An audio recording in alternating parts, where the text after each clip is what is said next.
Hello అండి. అందరికీ నమస్కారం. నేను మీ సరోజినినండి. ప్రతి ఒక్కరికి పేరు పేరున నా ఫాలోవర్స్ అందరికీ రాఖీ పౌర్ణమి శుభాకాంక్షలండి. అందరికీ వీలుంటుంది. అందరికీ అదే బంధాలుంటాయని నేనననండి. ప్రతి ఒక్కరు కూడా అన్నా చెల్లెల బంధం ఉన్నవాళ్ళు ప్రతి ఒక్కరు కూడా పండగను చేసుకుంటారు. అందరూ కూడా దూరంగా ఉన్నవాళ్ళైతే ఏదైనా రాఖీ పంపిస్తారు. దగ్గరలో ఉండేవాళ్ళైతే రాలేని పరిస్థితి కాకుండా ఉంటే ఇళ్ళల్లో మంచి, చెడ్డ ఉంటుందండి. కంపల్సరీ ఉంటుంది. అలాగని చెప్పి అన్నా తమ్ముళ్ళు, అక్కా చెల్లెళ్ళు విడిపోయారని కాదండి. అలా అనుకోకూడదు. కొన్ని కొన్ని పరిస్థితులు మాత్రం మనకలా వచ్చేస్తాయండి. కొన్ని పరిస్థితులు. ఎప్పుడైనా కూడా ఒక కుటుంబంలో అన్నకి, చెల్లెలికి, అక్కా చెల్లెలికి, అన్న చెల్లెలికి ఏది రాదు అని అనుకోకూడదండి. ఎంత నీట్‌గా సంబంధం సాగుతూ ఉంది అనుకున్నా కూడా ఏదో చిన్న చిన్న అపార్థాలొస్తాయండి. వచ్చినప్పుడు మనం జాగ్రత్తగా ఉండాలి.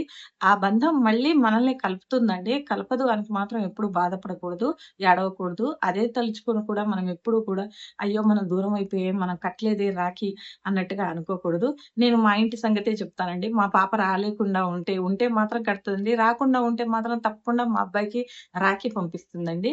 అప్పుడు మా అబ్బాయి కట్టుకుంటాడు. ఎందుకనంటే వాళ్ళు ఒకరికొకరు కట్టుకుంటారండి. చిన్నప్పటి నుంచి నేను నా పిల్లలకి అదే నేర్పించానండి. మా పాప మా బాబుకి కడుతుంది. మా బాబు మా పాపకి కడతాడు. ఇంక అలాగే కట్టుకుంటూ వస్తున్నారండి. దగ్గరుంటే అది చేస్తారు. దూరంగా ఉంటే రాఖీ పంపించేస్తుంది అంతేనండి. ప్రతి ఒక్కరు కూడా మీరందరూ పండక్కి ఎవరైనా అన్నయ్య లేని వాళ్ళు బాధపడకుండా మీరు అన్నలా భావించే వాళ్ళకి మాత్రం మీరు రాఖీ కట్టుకోండి. మీ సొంత అన్నయ్య కట్టలేకపోయినా కూడా అన్నయ్య అని భావిస్తున్నారు కాబట్టి తప్పకుండా కట్టుకోండి. ఇప్పుడు ఈ శ్రావణ మాసంలో ఈ పూజలు, ఈ పనులు చాలా ఉన్నాయండి. మీతో ఏదన్నా మనసు విప్పి పూజ చేసుకుంటూ మాట్లాడుకుందామంటే అది కుదరటం లేదండి.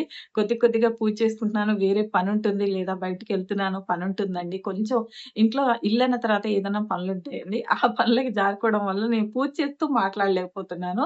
గబగబా పూజ చేసుకొని ఇంకా వేరే పనులన్నీ చేసుకుంటున్నానండి. అలాగే మీరందరూ కూడా చక్కగా పండగను చేసుకోవాలి. ఎప్పుడన్నా లైవ్‌కి రావాలని అనుకుంటున్నానండి. ఎవరైనా నన్ను కలిసినప్పుడు "అక్క నీ నంబర్ ఇయ్యండి. అమ్మ నీ నంబర్ ఇయ్యండి" అని అడుగుతున్నానండి. నేను పూజ స్టోర్‌కెళ్ళినా కూడా లేదా గుడికెళ్ళినప్పుడు అడుగుతూ ఉంటారు. వాళ్ళు మనసు బాధపడకూడదని చెప్తున్నాను. వేరే నంబర్ క్రియేట్ చేసి కంపల్సరీ ఇస్తానండి.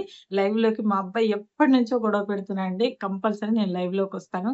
నాకొచ్చిందే చెప్తాను కానీ నాకు రానిది మాత్రం నేను చెప్పలేనండి. అది పూజా ఛానెల్ కదా! దాని గురించి అడ్డగోలుగా నేను చెప్పలేను. ప్రతి ఒక్కరికి దేవుడంటే అభిమానం, గౌరవం ఉంటుందండి. మనం అడ్డగోలుగా మాట్లాడి దాన్ని పాడు చేయకూడదు. అందుకనే మీరందరూ బావుండాలి. మీరందరూ చక్కగా పండగ చేసుకోవాలని కోరుకుంటున్నానండి. నమస్తే ఉంటానండి.